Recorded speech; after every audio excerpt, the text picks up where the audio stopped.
Share में लेन then करते हैं तो मेल पर आने वाला कॉन्ट्रैक्ट नोट ज़रूर पढ़ें, क्योंकि ये है सबसे ज़रूरी।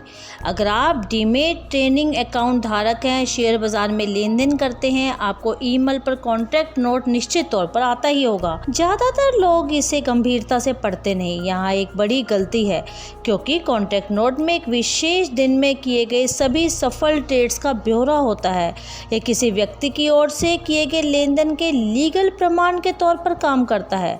कॉन्ट्रैक्ट नोट नहीं पढ़ने पर आप कई महत्वपूर्ण और जरूरी वित्तीय जानकारियों से वंचित रह जाते हैं। इसलिए आपको ये जानना बहुत जरूरी है कि कॉन्ट्रैक्ट नोट को कैसे पढ़ें और इसमें किन बातों का ध्यान रखें। सबसे पहले ऑर्डर और ट्रेड नंबर पर ध्यान दें।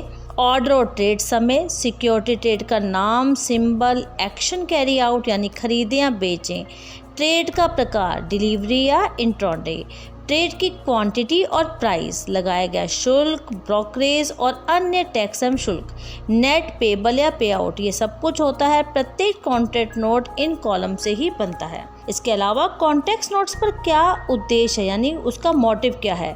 निवेशक को उसके द्वारा दिन भर में किए गए ट्रेड की पुष्टि करना, कुल कितने ब्रोकरेज शुल्क का भुगतान किया इसकी जानकारी, नेट राशि यानी प्राप्य देय को लेकर स्पष्टता लाना। इसके अलावा यह एक्सचेंज पर किए गए प्रत्येक लेन देन पर लगने वाले प्रत्यक्ष कर, इसे ब्रोकर एकत्रित करता है और एक्सचेंज को भुगतान करता है।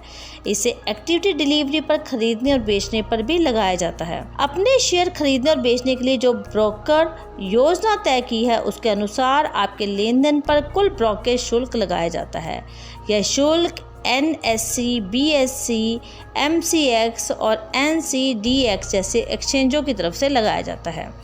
बाजार नियामक सेबी बाजार को रेगुलेट करने के लिए प्रतिभूति लेन देन पर इसका शुल्क पड़ता है। आपूर्ति का कर योग मूल्य की यानी कुल brokerage exchange transaction SEBI turnover शुल्क, इसके ऊपर GST लगता है। यदि आप किसी महाराष्ट्र में हैं तो CGST SGST लगाया जाता है। शेष देश के लिए यानी अगर आप महाराष्ट्र में नहीं हैं तो वहाँ पे IGST और UGST लगाया जाता है।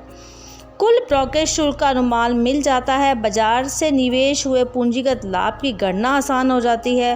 ब्रोकर के साथ किसी वजह से विवाद हो जाने पर कानूनी साक्ष्य की जरूरी होती है, जिसमें कॉन्ट्रैक्ट नोट अति आवश्यक है। टैक्स रिटर्न फाइल करने के उद्देश्य से डाटा की गणना के लिए कॉन्ट्रैक्ट नोट की ज़रूरत पड़ती है।